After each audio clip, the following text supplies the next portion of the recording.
Hello guys and welcome to this tutorial. Today I want to give you some tips and tricks on 7 deadliest since Origin, especially when you are in the early game, okay? Now 7 deadliest since Origin is finally here and it's massive, as you can see on this map here, it's so massive. Okay, if you want to dominate the early game without wasting your gold or enhancement materials, you need to understand how the combat and leveling systems actually work. So let's get straight into it, okay? Now the first thing you need to understand is that the share HP. Okay, forget everything you know about traditional RPG health bars because in Origin your entire 4-person team, as you can see, you can basically select between 4 players. Okay, depending on which one you like and which abilities you want to use. But in any case, these 4 are gonna take one single HP bar. So if your squeeze support character, let's say this one here, this girl here, takes a massive hit, your main DPS will feel it. Let's say in my case this guy here. Okay, so just swap out to your tankiest character, which in my case is this one here.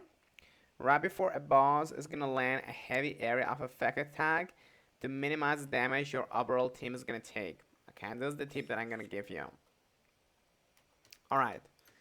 Let's wait for this to disappear. Okay, now the second step that I want to give you is to master the burst gauge, okay? So combat is going to revolve about the elements, basically. You're going to have like fire, like wind, so on, so on. And hitting enemies with the same element repeatedly is going to fill up your burst gauge, okay?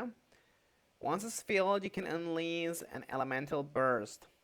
For example, a fire burst, which I could get with this character here, for example, is going to increase the damage output. So what I'm going to do is I'm going to start attacking my enemy repeatedly. Boom, like this, okay? And for example, you also have like a cold or like a wind burst, which is going to be with this character here. And this is going to freeze the enemies for crowd control. It's going to make me like tumble around, okay? So do not just mash the buttons. Build your team around elemental scenery so you can trigger this burst efficiently, guys. Okay? That's perfect.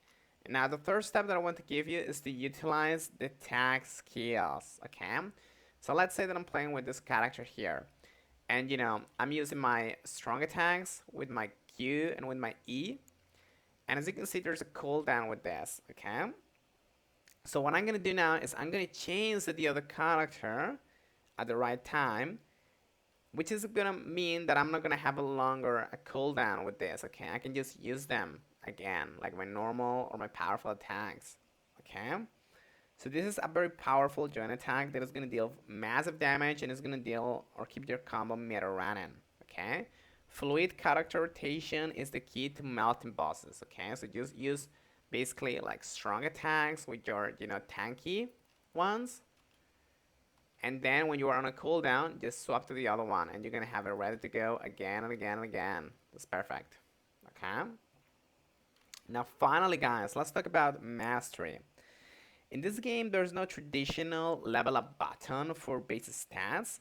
What you're gonna do is you're gonna increase the character powers by leveling their mastery, okay, their mastery. So what I'm gonna do here, I'm gonna go to here details, and I'm gonna get to mastery, okay, and you're gonna need some experience and gold, okay. And furthermore, each character can equip 3 different weapons, as you can see here. However, these are going to be locked from the beginning of the game, so you're going to have to unlock them. Okay, so prioritize leveling your primary weapons and your main DPS first. This is what I recommend you do, guys. Now, finally, I want to give you a tip, which is to basically mark your map constantly.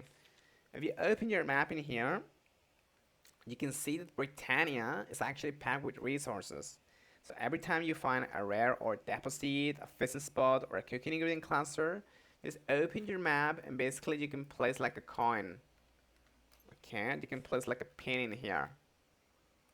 Okay, as you can see here, you can place them. You can just click and confirm, and that's gonna help you a lot because these resort nodes are gonna refresh daily, and having a custom like farming route is gonna save you hours of grinding later. Okay, but yep guys, that's pretty much it. I hope you like it, and thank you so much.